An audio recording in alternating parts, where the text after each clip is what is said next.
I remember when Street Fighter 2 was starting to get a little bit old, right around the time that Super Street Fighter 2 came out. People started really asking the question, you know, it's like, can Capcom even count to 3? Like, what's Street Fighter 3 going to be all about? And there were rumors about that for a while, and then they just kind of died off. You know, Capcom went and made Street Fighter Alpha and did a bunch of other stuff, and then finally Street Fighter 3 came out, and didn't really burn up as a mainstream sensation quite like Street Fighter 2 did, but you know, the fighting faithful found it and really enjoyed it.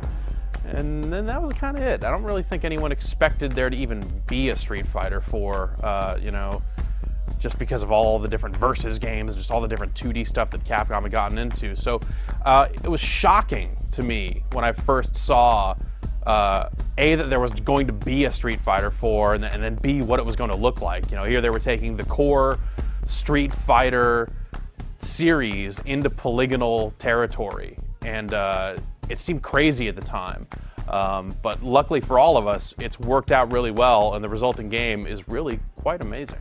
Fight! Despite Street Fighter 4 being a polygonal game, I think that people that you know, understand what Street Fighter 2 was and like that game will be able to jump right in without too much trouble. But that's not to say that Street Fighter 4 is a total throwback and, you know, is just going to rely on all of these kind of classic characters and classic situations to get by. There's a lot of depth to Street Fighter 4 and a lot of different things going on in the fighting system that people might not initially expect. Violence is a beautiful thing! Probably the biggest addition to Street Fighter 4 is the focus system, and this is done by you can either kind of tap or hold down the middle 2 attack buttons, and this initiates kind of a charge up followed by an attack if you hold it down long enough, and that's an unblockable attack. And this can be used in a lot of different ways. If you kind of just hit it when someone's punching you, or if a fireball is headed your way, it'll actually parry that attack and you won't take the damage. You know, if they're close enough, you can still let off of the buttons and follow through with your charged up attack for kind of a reversal situation. You know, this is only really the most basic level of using the focus attack. You can cancel your special moves into a focus attack. There's all kinds of upper level, kind of higher tier stuff that people are going to get into that make this a really versatile and interesting way to kind of change up the game without totally reinventing it and alienating all of the people that understand what Street Fighter is supposed to be. From there, you kind of have the standard repertoire of special attacks, you know, super attacks, and ultra attacks. The ultra meter is separate from your regular meter, and it fills up as you take damage. So now you have one meter and one special move that you can do as the meter that you get for, you know, doing damage fills up, and then another that fills up as you take damage. By kind of offsetting these, it really kind of gives you something to work for. You know, you're always kind of watching those meters, going like, oh, this is just about full, and you know, you're always watching your opponent's meter, because if you see that their ultra meter is full, you're going to have to respect that and hopefully stay away from one of the game's most devastating attacks, the ultra attack. Those are a lot of fun to see, especially in 3D, because the camera does kind of pan aside for the ultras, and you kind of get them from a different angle, and you see some really wild stuff there. So let's talk about the roster. The 12 characters from Street Fighter 2 that return haven't really changed a whole lot. You know, they haven't gone in and totally broken Ryu and rebuilt him from the ground up or anything like that. A lot of these characters play roughly the same way that they were seen in Super Turbo.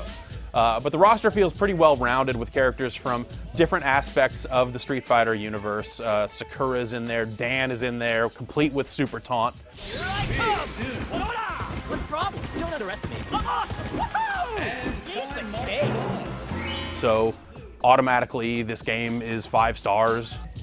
Rose is in there, Gen from the Alpha games is in there. I think Gen is probably my least favorite character in the entire game, but hey, maybe you love him, I don't know.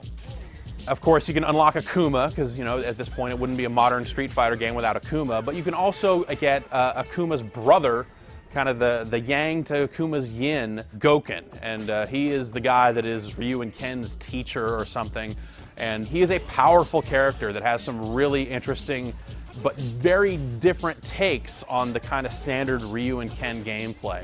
And that's one of the things with Street Fighter 4 that really kind of separates it from the previous games and gives it, in some spots, kind of an SNK-like feel. You'll find that different strengths of attacks will have different impacts and different effects. They're most notably seen in the 4 brand new characters that were created for Street Fighter 4. Using these different strengths actually makes them a little bit more complicated than your typical Street Fighter characters. And I think some people are either going to really embrace that or really kind of be rebuffed by that and not really be into the new characters at all. And these guys don't always fit in quite as well as some of those other guys do, though, you know, they do have some pretty crushing damage potential if you really get good at these fighters.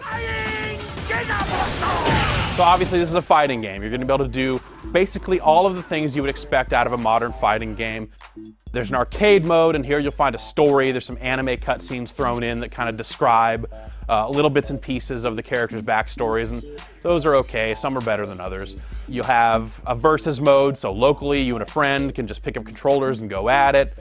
You can fight online, which is obviously a big part of any modern fighting game, and you know, in our tests the online seemed to work just fine. But the online mode seems pretty typical in terms of it being, you know, ranked matches, unranked matches, and you know, finding one other player and fighting against them for rank points or just for fun. But what the game does have is something that's sort of like a Virtua Fighter 5 had, where you can kind of set titles and icons for yourself. And as you play online or as you play through some of the other modes, you'll unlock different titles. Some of them are directly related to characters as you kind of go through training with characters. Like Sagat has one where the title is just "Password is Tiger," which is pretty good. And then, you know, all sorts of different stuff that you can use to kind of just denote what type of player you are, and little icons like a little baby chick with a headband, or, you know, like an eye that signifies that it sees things like an eye would. I don't know. There are tons of titles and tons of icons to unlock.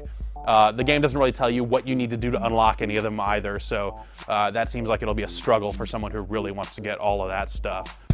Then there's also a set of challenge modes. You'll find the typical kind of training mode that you would find in any fighting game, where you can just kind of fight against a dummy. But there's also a more involved training mode where the game will present you with moves and ask you to do them. This is really good because it kind of shows you the unique bits of every little character. It starts out pretty basic. It actually does get really tough in terms of just like laying these fairly heavy combos on you, you know, 5-6 parts at a time, and you know, those can get really challenging. So this mode is a cool idea, and I think it'll go a long way to kind of showing people what the potential is for all these different combos and how you can kind of work in the focus attacks and do some of this different stuff. And if you complete them, you will be a better player.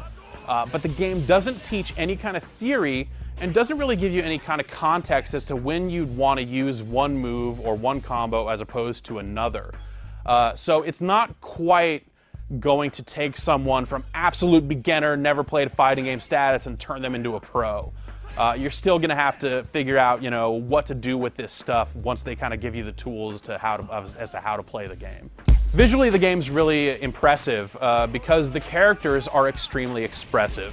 And you'll notice this when you pull off ultra attacks and when you finish people off. You know, there's just huge bulging eyes whenever you unleash an ultra. You know, as the opponent kind of sees what's coming, they'll really start freaking out, and that's really awesome to see. Everyone just looks mean, but at the same time, the game maintains kind of a goofy streak throughout. I mean, you know, some of that's because some characters are just a little bit ridiculous to begin with, but the game definitely has a sense of humor, and that really shines through in a way that doesn't really betray the serious mentality of actually playing the game. You know, the game's always kind of had some laughs in it here and there, and the stuff that's in Street Fighter 4 doesn't really feel out of place.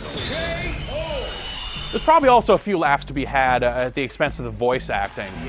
Maybe not all intentional, but the game actually defaults to English, and so like Ryu and Ken and just like everybody is speaking English, and that sounds almost blasphemous. When I first heard about it, I was like, that's just wrong. When you beat the game, you do unlock the Japanese voices, and you actually can set it per character. So if you want one character to speak Japanese while another speaks English, you can get that. But the key thing there, the reason why this works, is because they recorded all of the special moves like recitals twice. You know, Guile saying Sonic Boom in a more English accent as opposed to a more Japanese one, or actually says Flash Kick instead of Somersault when you do the Flash Kick, depending on the language setting. And with that stuff, it actually does make it work. And with the little kind of story sequences that you'll see as you fight your rival in arcade mode, the English actually does work out a lot better than I initially anticipated, and it's pretty good. You fought the rest, now try to best! So really, you know, the only thing you probably need to know about Street Fighter 4 is that it was a masterpiece in arcades that came together, I think, a lot better than anyone could have anticipated. And this home version is better than that one, both by adding new characters and new ways to play the game, you know, giving you online play to take on opponents at any time of the day and stuff like that. It's really exactly what I think people would want out of a Street Fighter sequel. It maintains the feel of the old Street Fighter games and preserves that without feeling dated or feeling like some kind of weird throwback at the same time. I think that this game is really going to appeal to a very wide audience, maybe a little wider than typically a fighting game would appeal to, just because it has this huge legacy. I think there's a lot of people out there that still remember how to throw a fireball, and if you're one of them, I think that there's a really good chance that you'll enjoy this game.